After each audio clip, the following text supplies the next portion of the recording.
Halo, Assalamualaikum.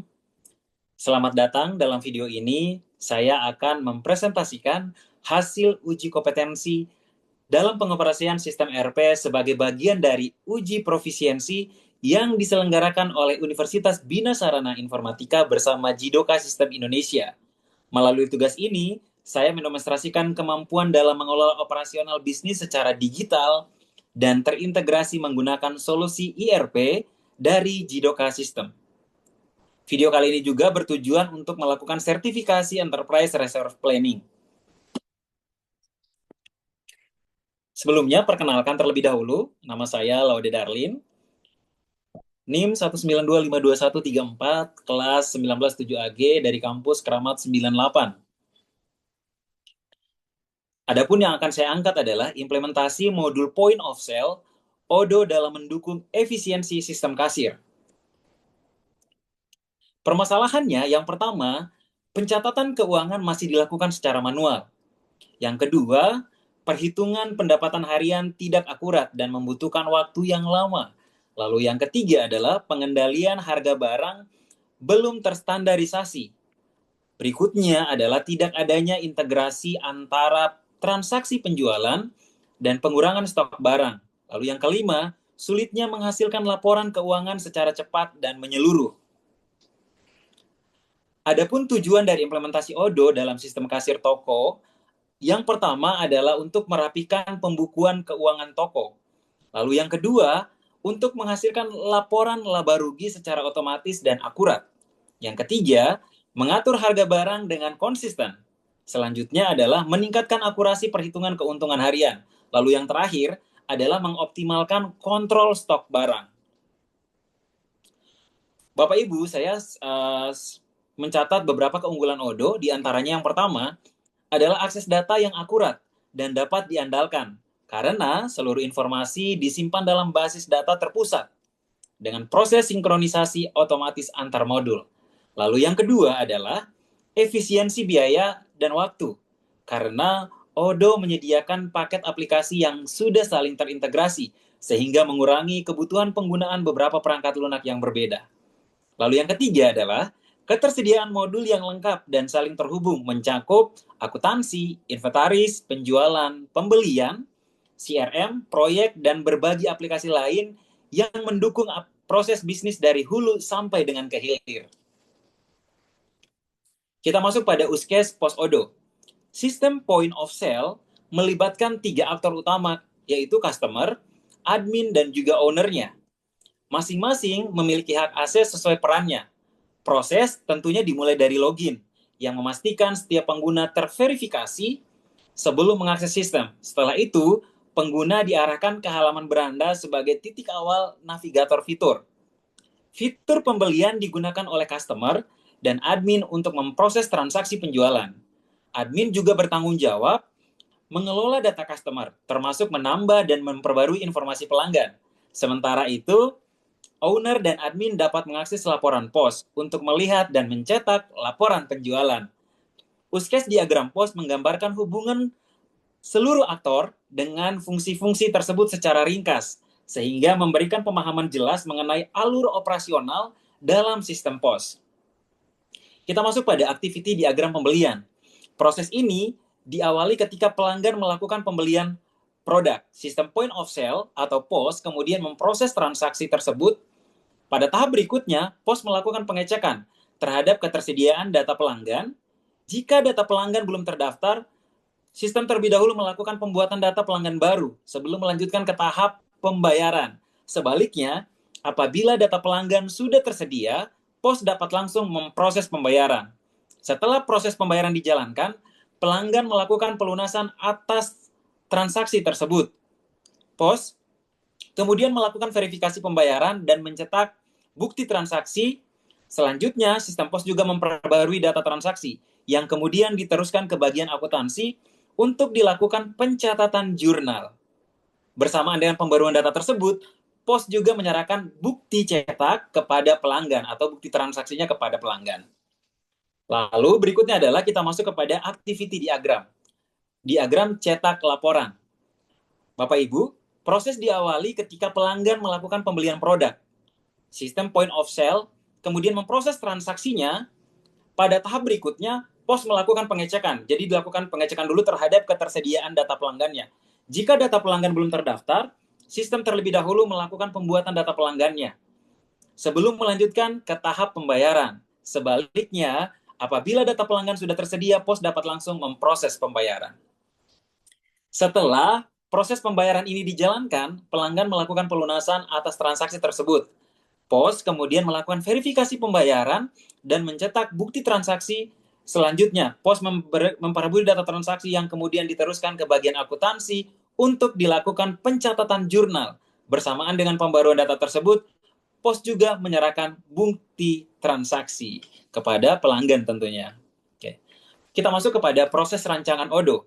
Yang pertama adalah kita lakukan akses website ODO, yaitu di www.odo.com. Kemudian kita klik uji coba gratis yang berada pada pojok kanan atas di sisi webnya. Lalu kita pilih aplikasi sesuai yang dibutuhkan. Di ODO sendiri ada beberapa menu utama, yaitu ada website, sales, keuangan, layanan, produktivitas, rantai pasokan, marketing, sumber daya manusia, dan penyesuaian. Pada tahap ini, saya akan menjelaskan terkait sales, maka saya pilih modul yang saya gunakan adalah POS. Saya akan menganalisa bagian sales pada pilihan POS sebagai bahan dari tugas ini. Lalu kemudian kita klik lanjut untuk melanjutkan prosesnya. Kemudian user akan mendapatkan tampilan POS profil, silakan lengkapi data-data yang dibutuhkan. Oke, sebagai berikut ya. Kemudian nanti akan tampil nama depan dan belakang, lalu ada nama perusahaan, silakan diisi dan ditentukan nama perusahaannya. Lalu untuk nama akses link yang bisa digunakan itu bisa diedit, jadi disesuaikan dengan yang teman-teman butuhkan atau yang nama unik yang ingin teman-teman aplikasikan. Kemudian pastikan email yang diinput benar, karena nanti dibutuhkan beberapa verifikasi. Lalu ada pilihan negara, saya pilih Indonesia, kemudian ada skala karyawan. Kita bisa memilih skala karyawan, karena ini hanya untuk contoh implementasi, saya pilih 1-5 karyawan.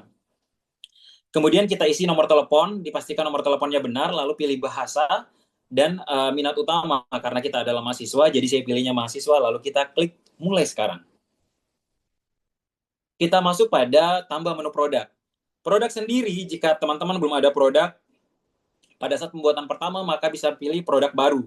Lalu input namanya, tentukan barcode-nya, lalu lacak inventari, ini untuk mengetahui stok barang, kemudian harga jual, pajak penjualan, dan kategori pos, misalkan warnanya apa, lalu klik simpan. Kalau teman-teman mau tambah dengan gambar produknya, tinggal klik ikon yang berlogo yang berlambang kamera, tekan tanda tambahnya, nanti silakan dimasukkan gambarnya lalu simpan. Oke. Lalu kita masuk kepada halaman kasir atau halaman transaksi.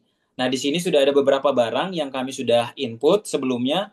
Ini akan saya jelaskan lebih detail nanti pada saat saya akan melakukan demo pada aplikasi Odo-nya. Lalu saya juga sudah mengatur halaman pengguna atau admin. Saya sudah menaruh beberapa admin, ada Alamsa, Alfian, Juliansa, Ikrar, saya sendiri, dan Trio Opnas. Kelima admin ini, saya berikan peran yang berbeda-beda. Otomatis, dengan peran yang berbeda-beda ini, hak aksesnya pun berbeda. Nanti kita lihat pada saat demo. Kemudian, kami juga sudah berhasil mengirimkan faktur pembelian melalui email pelanggan yang sudah didaftarkan ketika melakukan transaksi melalui pos kasir yang sudah kami buat. Sekarang kita masuk pada demo dari aplikasi Odo. Namun saat ini saya menggunakan Odo berbasis website yang diberikan waktu kurang lebih 14 hari berlangganan. Jika tidak dilanjutkan, maka database sebelumnya tidak bisa diakses kembali. Oke. Kita mulai, kita akses Odo-nya, lalu kita login ya. Ini karena saya sudah punya akun sebelumnya, jadi kita akan login terlebih dahulu di aplikasi Odo. Oke, lalu kita klik log masuk. Kita tunggu proses loadingnya terlebih dahulu. Nah, di sini langsung kita ditampilkan dengan diskusi, lalu ada dashboard, ada pos, penagihan, stok persediaan, barcode, aplikasi, dan pengaturan. Karena seperti yang saya bilang di awal, saya menggunakan pos, maka pengaturan ini akan saya titik beratkan ke pos terlebih dahulu.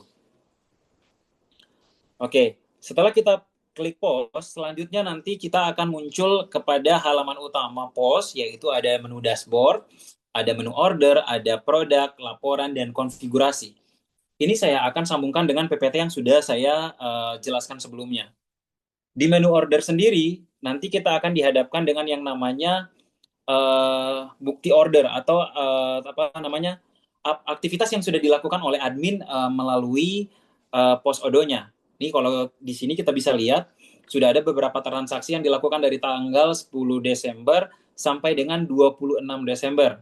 Begitu juga di sini di posnya oleh siapa, lalu ada nomor struk, kemudian ada pelanggannya siapa, ada karyawan yang melakukan transaksi ini siapa, kemudian statusnya apa, lalu status fakturnya bagaimana. Di sini bisa teman-teman lihat ada yang sudah selesai. Coba kita lihat salah satu contohnya yang sudah saya kerjakan. Ini misalkan ini, kemudian ada toko furniture, tanggalnya di sini terlihat ini teman-teman ada tanggal yang ini. Kemudian ada penggunanya siapa, pelanggannya siapa, lalu produknya apa, kuantitasnya jumlah berapa, harga satuannya berapa, kemudian ada diskonnya berapa. Terus pembayarannya juga kita bisa lihat metode apa. Ini di sini ada catatan untuk pelanggannya, misalkan order point of sale dibuat. Ini karena hanya sebagai latihan, memang tidak begitu saya bikin detail. Tapi nanti saya bisa kasih contoh ke teman-teman. Terus kita setelah di order, kita coba lihat yang namanya sesi. Sesi ini kita bisa lihat siapa saja yang aktif pada saat waktu tertentu. Misalkan di ID sesi 004 itu dibuka oleh Darlin ya dari tanggal 26 Desember jadi jam 12.56. Terus misalkan kalau kita lihat yang di awal itu di 001 10 Desember 18.13 sampai 12.57. Jadi sebenarnya ini juga bisa digunakan sebagai pematokan untuk mengecek berapa lama si admin itu bekerja. Artinya stay. Jadi kita bisa lihat nih jam kerjanya berapa lama karena dia akan melihat tanggal pembukaan dan tanggal penutupan. Serta kalau kita misalkan punya saldo itu akan kelihatan juga saldo awalnya berapa, lalu saldo penutupannya berapa, kemudian status transaksi yang sudah dilakukan itu seperti apa. Itu untuk demand order ya. Lalu selanjutnya kita ke pembayaran. Nah, di pembayaran sendiri ini adalah eh, metode pembayaran yang kita sudah install sebelumnya, jadi yang kita sudah sediakan. Kalau di pos yang ini, saya membuatnya ada 3, ada menggunakan kartu, lalu menggunakan akun pelanggan, dan menggunakan uang kas. Ini hanya sebagai sampel saja, saya sudah coba menginstal yang menggunakan QR, tapi memang ada beberapa kendala. Nah, ini saya coba ya, yang kita menggunakan kartu kan kita bisa lihat nih, dia terperinci, kita bisa tahu nih, kartu itu ada 2 transaksi di tanggal 10, di jam 8.29 dan jam 8.27. Lalu ordernya oleh toko furniture, kemudian karyawannya siapa yang melakukan, jumlah transaksinya berapa. Kemudian kita lihat lagi di akun pelanggan. Kalau di akun pelanggan itu hanya satu saja dan transaksinya dilakukan di 11 Desember di jam 19.09. Metode pembayarannya pakai akun pelanggan, ordernya oleh siapa ada, kemudian karyawan yang mengoperasionalkan siapa, jumlah transaksinya berapa. Begitu juga dengan kas, ini juga sama. Di sini tertulis ada 2 transaksi di mana dilakukan di tanggal 10 Desember jam 9.22 dan 26 Desember hari ini di jam 13.02. Oke, total transaksinya juga kelihatan. Coba kita akan tengok bagian yang lain. Kalau tadi itu kita lihat pembayaran. Lalu kita lihat misalkan pelanggan. Oke. Pelanggan yang ada di sini adalah pelanggan yang sudah kita tambahkan sebelumnya. Jadi kalau misalkan dia pelanggan yang belum ada datanya, dia transaksi ke kita nih tapi belum ada datanya, maka kita bisa memilih yang tulisan baru, yang ini. Pilih tulisan yang baru, kemudian nanti tinggal diisi datanya. Kalau kita klik nanti dia seperti ini.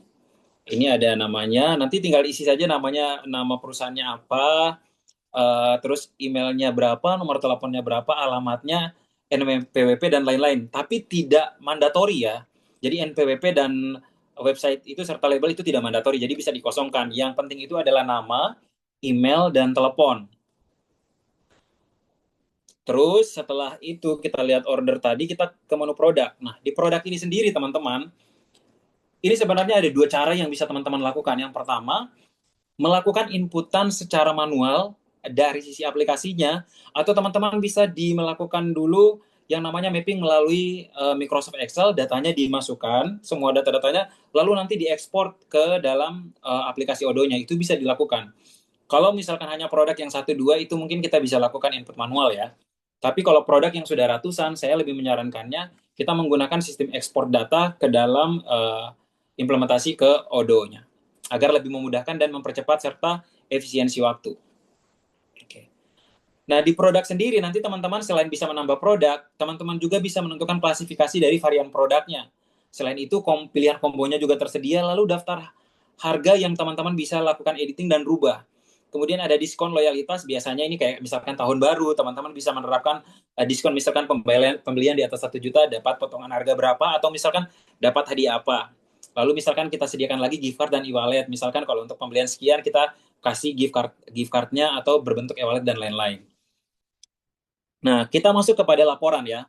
Di menu laporan sendiri itu ada namanya order, laporan order. Kita bisa lihat nih dari grafiknya itu sebenarnya fluktuasi atau kondisi transaksi kita itu nominal yang segini itu yang 600K itu misalkan 16K itu berapa persen itu bisa kita lihat, dan kita bisa ganti juga bentuk grafik yang kita mau sesuai yang sudah disediakan oleh Odoo. Jadi banyak pilihan yang teman-teman bisa gunakan di sini.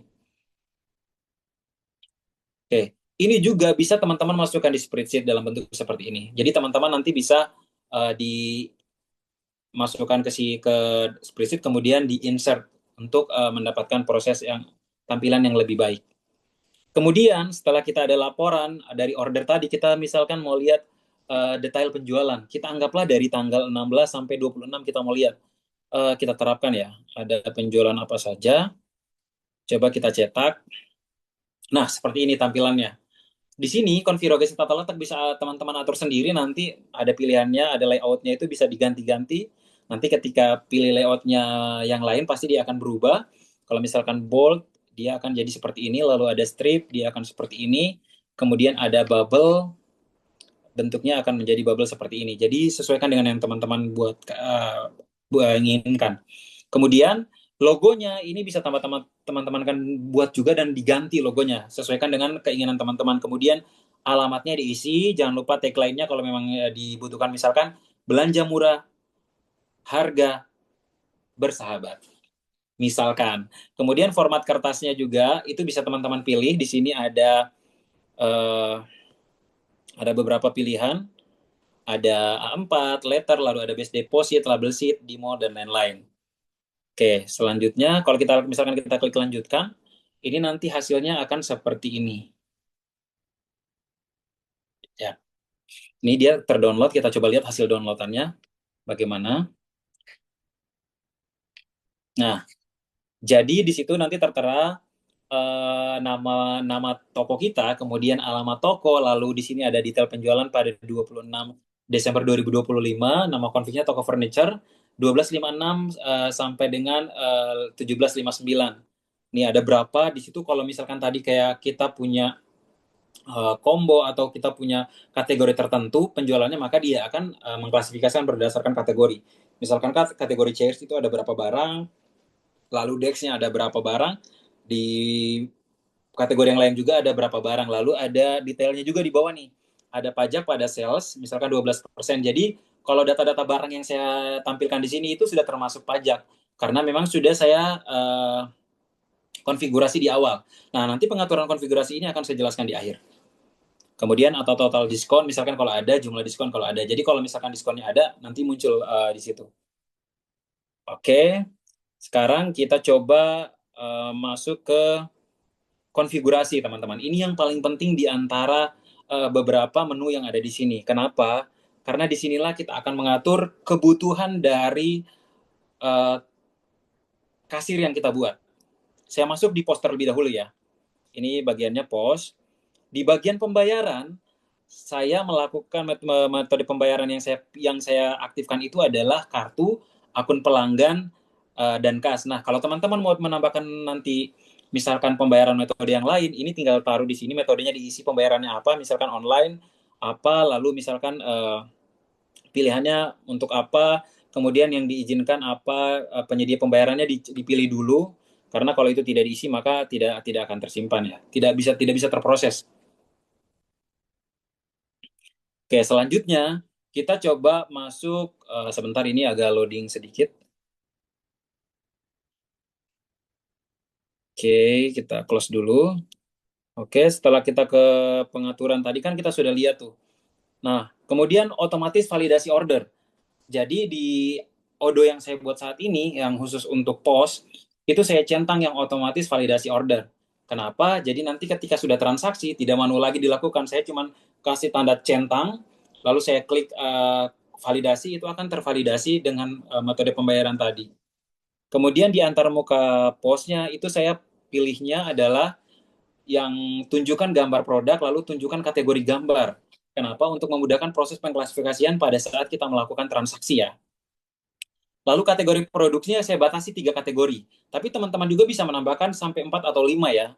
Kalau akun berbayar ini kita bisa bisa apa namanya bisa lebih banyak kategorinya. Kemudian di bagian akuntansinya, nah kami bagian jurnal defaultnya itu adalah ordernya pos, lalu fakturnya penjualan. Kemudian di bagian harga, saya centang yang namanya baris diskon sama harga termasuk pajak. Jadi sebisa mungkin kalau memang ada pajak, maka harga yang ditampilkan adalah harga sudah termasuk pajak. Ini yang bagian sini ya, yang ini harga termasuk pajak. Lalu promosi, kupon gift card, dan program loyalitas yang saya jelaskan di awal tadi. Kalau memang akan mengadakan itu, nanti bisa teman-teman centang untuk diaktifkan. Tapi kalau tidak, itu bisa dinonaktifkan saja. Nah, ini ada satu yang saya aktifkan juga. Jadi saya menggunakan yang namanya faktur self service yang nanti si pembeli ini akan mendapatkan bukti transaksi, tapi di situ ada QR yang bisa di scan sama si pembeli untuk mendapatkan bukti transaksi virtual. Kemudian ini SMS juga bisa digunakan ya. Tapi ternyata kendalanya adalah karena kalau fitur SMS itu diaktifkan berarti kan kita akan menggunakan jenis provider yang sediakan oleh Odonya dan itu ternyata berbayar. Tapi bisa kita aktifkan hanya memang berbayar. Lalu selanjutnya kita masuk ke perangkat terhubung. Nah, untuk memudahkan transaksi di toko biar proses pencetakan itu otomatis maka kita bagian perangkat terhubung itu kita checklist, kita centang supaya ketika akan melakukan print kita tidak perlu manual lagi tapi langsung dilakukan pencetakan agar faktur tadi bisa langsung tercetak. Lalu tampilan pelanggannya juga bisa langsung diubah-ubah, kemudian bisa kita sesuaikan dengan kebutuhan yang ada di toko. Nah, setelah itu kita masuk di bagian pengaturan umumnya. Nah, di pengaturan umum tadi yang saya maksud di awal, di presentasi awal, itu ada yang namanya admin. Nah, admin di sini saya kelola berdasarkan, saya sudah kelola ini berdasarkan peran masing-masing ya. Kayak misalkan si Alam saya itu kalau dia login, ini nanti dia sebagai administrator, jadi dia bisa semuanya.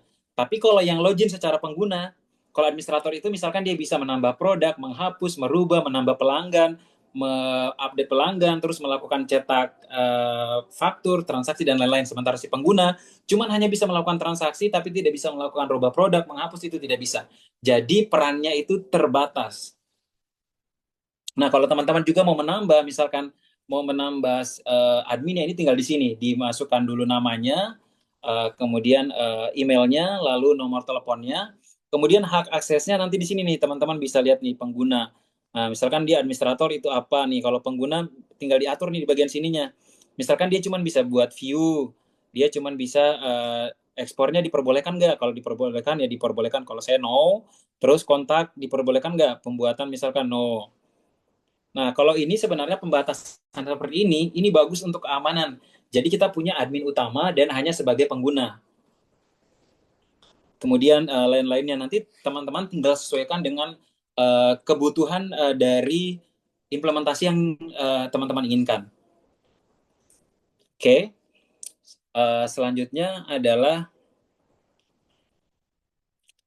ketika nanti teman-teman misalkan menambahkan admin di sini kan menggunakan email. Nah, email ini nanti akan dikonfirmasi kepada pemilik. Nanti setelah dia dikonfirmasi, baru statusnya di sini berhasil. Kalau belum dikonfirmasi, maka statusnya masih proses.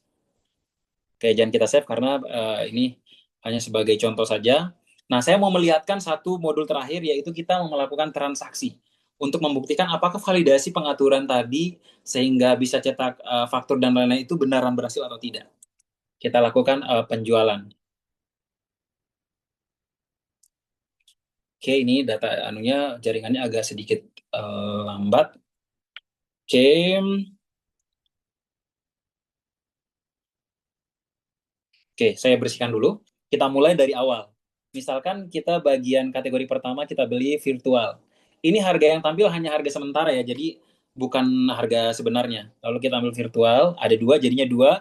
Lalu kita ke kategori kedua, kita ambil dash combination 1, customizable dash 1.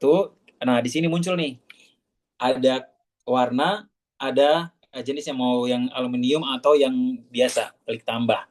Lalu di sini ada pelanggan nih. Nah, kalau misalkan sudah ada, teman-teman tinggal pilih nama pelanggannya siapa. Yang berlangganan misalkan sudah ada ya. Tapi kalau belum ada, berarti harus pilih buat.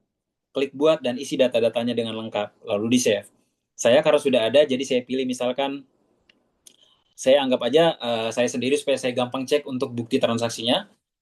Darlin Ode, misalkan catatannya kita kasih terima kasih, sebentar, terima kasih sudah berbelanja misalkan.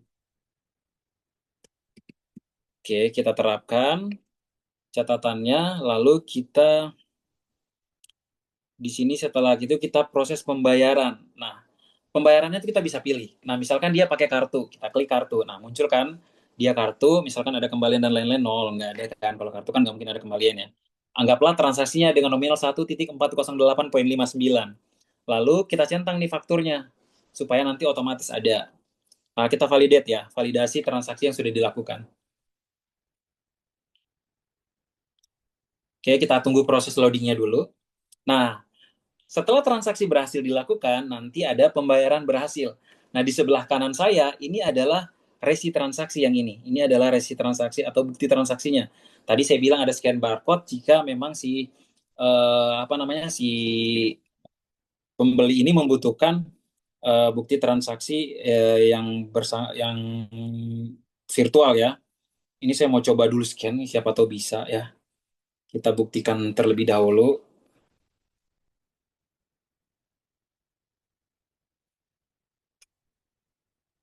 Oke, kita buktikan terlebih dahulu transaksinya berhasil atau enggak. Nah, nih kalau di sini kelihatan nggak? Tidak kelihatan ya. Tapi ini berhasil sih, saya scan ini berhasil. Kemudian kita kirim ke email. Kita coba kirim resi ini di email apakah masuk atau tidak. Nah, ini masih proses loading. Nah, di sini ada keterangan nih yang ini. Resi dan faktur sukses dikirim. Coba kita masuk ke email ya. Kita mau buktikan nih apakah benar emailnya masuk atau tidak. Oh, sudah aja. Bentar. Nah, ini adalah resi yang barusan saja kita kirim. Oke, berhasil teman-teman. Alhamdulillah. Pada pos Odo. Nah, saya mengambil beberapa kesimpulan. Yang pertama, peningkatan efektivitas dan akurasi operasional. Implementasi Odo sebagai ERP open source mampu meningkatkan efektivitas dan akurasi operasional, terutama dalam pencatatan transaksi dan pengendalian stok dan penyusunan laporan keuangan secara otomatis. Yang kedua, integrasi modul untuk alur kerja yang terpadu.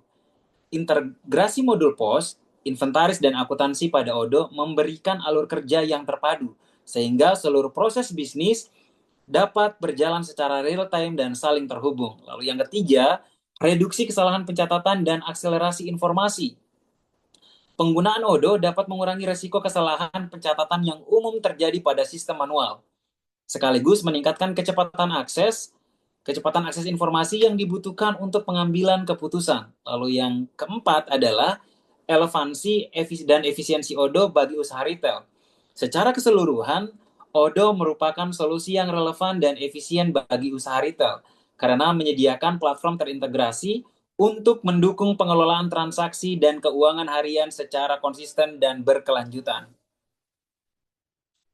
Lalu ada beberapa saran yang kami rangkum dari hasil implementasi ini. Yang pertama adalah pelatihan rutin pengguna. Perlu dilakukan pelatihan berkala bagi seluruh pengguna sistem untuk memastikan setiap fitur dan modul Odo, khususnya pos, inventaris, dan akuntansi dapat digunakan secara optimal.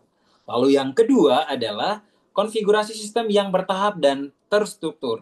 Artinya, proses konfigurasi sebaiknya dilakukan secara bertahap dan sistematis agar adaptasi sistem dapat berlangsung stabil tanpa menimbulkan gangguan terhadap operasional toko. Lalu yang ketiga, evaluasi data dan modul secara berkala.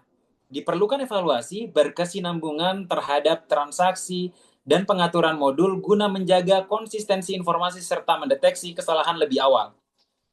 Lalu yang terakhir adalah integrasi fitur tambahan untuk efisiensi. Disarankan untuk mempertimbangkan integrasi fitur pendukung seperti sistem barcode, metode pembayaran elektronik, dan modul pemasaran digital guna meningkatkan efisiensi operasional secara kualitas layanan. Bapak Ibu, terima kasih atas kesempatan dan waktu yang diberikan sehingga saya bisa belajar dan akhirnya bisa ikut sertifikasi ini. Semoga apa yang saya presentasikan, apa yang saya demokan bisa memberikan manfaat bagi diri saya sendiri dan teman-teman pada umumnya. Mohon maaf jika dalam proses penyajian video ini ada kesalahan pengucapan dan ada gerak atau gimmick yang tidak sesuai, mohon dimaafkan. Lebih dan kurangnya saya akhiri dengan ucapan billahi taufik wal hidayah, warido wal inayah, wassalamualaikum warahmatullahi wabarakatuh. Kuliah, Desi aja.